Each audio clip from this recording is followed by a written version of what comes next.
if you watched my previous video, you know now that I'm probably in Belgium enjoying music, beer, and life in general, unless it rains a lot.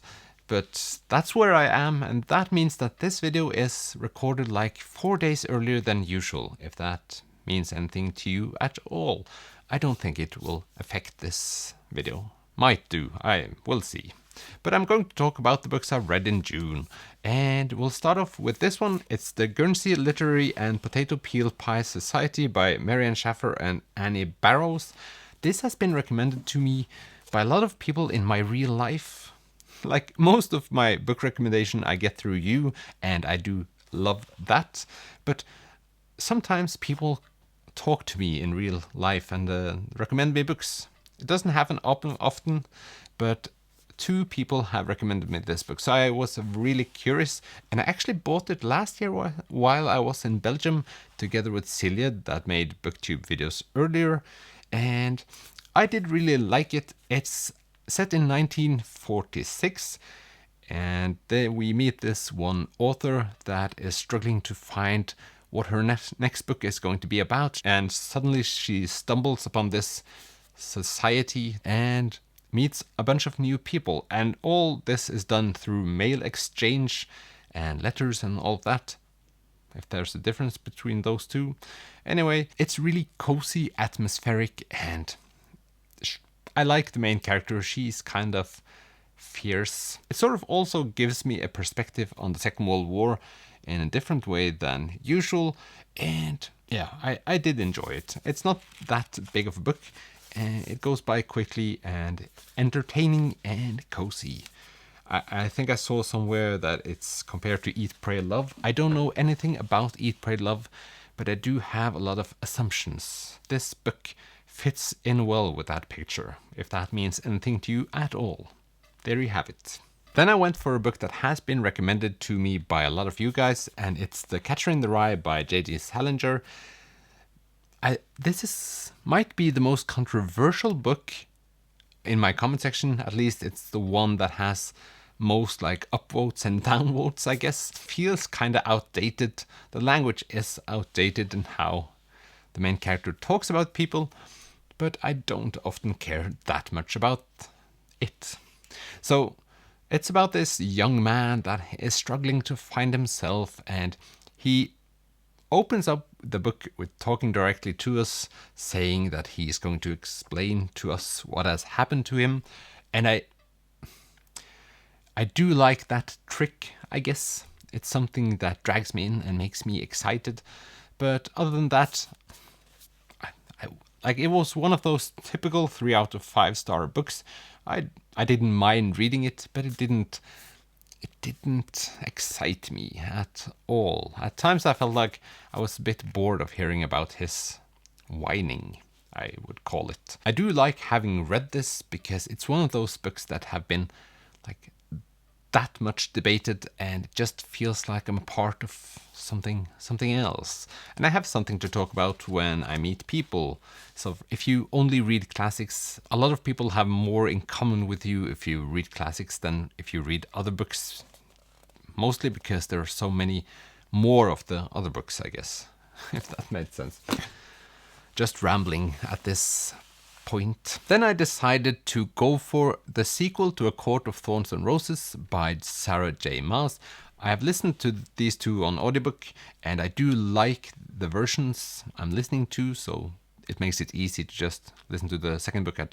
Also, in the process, I had to do a recap of the first novel, and I seeked out a video on BookTube about the first book, and this is probably my favorite BookTube video by now. And I'll link to this in the description. It's just a very funny way of talking about the first novel. And so, yeah, go check it out. If you've read the first book and just want to be entertained, I can vouch for that video. So the first book is about Farah, who kills an animal that's not an animal. Then she's sort of abducted into this parallel universe, or just another town with beasts. And sort of the Beauty and the Beast remade with more sex. So that's the first book. And the second book, it has some twists and turns, but it feels so youthful. It's cliches all over the world, all over the place, I mean, and just it had less sex than I had imagined, which was a positive for me, but when it just first happens, I want to skip it because it's so cringy. But the books are also entertaining, and at some point I will probably read the third book as well. I have to consider going over the Throne of Glass, which I know that is a book that a lot of you recommend me to read instead of ACOTAR and blah blah blah. But so far I do want to continue this series for just a little bit, and then we'll see where it ends up. I'll actually laugh out loud quite a few times while reading this, so in that sense it's worth it. Also, it's entertaining. It's like watching a romantic comedy on TV, only that it's 26 hours instead of 1.5. But hey, I feel like it's time well spent, even though I don't feel fulfilled. Let's just put it that way. I'll stop talking about that book right now and walk over to another section of the fantasy universe.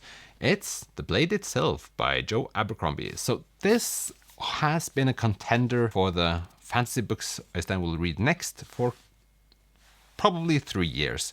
It's been Brandon Sanderson, and then it's been The Name of the Wind. I've read the Mistborn trilogy by Brandon Sanderson, standing there, and I did enjoy it, but I enjoyed this a whole lot more. It's 3 main characters, and this is the first book I felt like you feel like you're in the Middle Ages right from the get-go. It's pretty bleak, but it's also fun, which makes it worth it. So you have 3 main characters. It's Logan Nine Fingers, who is this badass person that's, well, he has run out of luck, and he's been in all kinds of troubles, and now he just doesn't really know what trouble he's in. Then you have this High Knight or something like that, who's sort of a spoiled brat. And then you have probably one of my favorite characters ever, which is the Inquisitor Galocta. And he's just fun. He reminds me of Ron Atkinson's Blackadder. I picture Ron Atkinson while I'm reading about this person who tortures people, and it's just fun. It's filled with characters that I form a relationship with, and I love to hear their thoughts. I often react quite negatively to books that I don't feel have any direction, but since the characters are the way they are, I'm just enjoying the ride, and so far it's just been very fun. Even how it ended, I don't know where they're heading, but I'm sort of just looking forward to continuing with book number 2, and I'll probably do that right away, so I have considered just jumping into it straight away to not miss anything, and that will probably happen. The only downside to this is the ugliness of the cover. I hate this cover, but it is what it is, and I can't do anything about it. Also, I have the 3 first books in, the 2 first ones are in this shape and form, and this third one is a lot bigger, so that's a bummer, but I'll survive. I read 4 books in June, and I'm pretty happy with it. I'm mostly happy with the fact that I've started the Joe Abercrombie series. I considered getting rid of them because they're ugly and take up space, and I wasn't all that sure if I was ready to start a new fantasy series. But yeah, really happy that I did. Also, Catcher in the Rye, I'm happy having read, because I have read it. Don't know. Also, June is a chaotic month. A lot of things are happening, and I have to sort of tidy my life before I go on vacation. That always takes up time. So having 4 books in the bank, or what I should call it, is quite nice. So if you've read a book you'd like to recommend to people in the comment section, please feel free. I'm not all that good getting people to comment in my comment section. Don't know what it does to my algorithm, but do comment if you feel like it. And I still hope that you'll have a terrific weekend and a nice vacation if you're into that sort of thing. And I'll see you in the next one. Bye!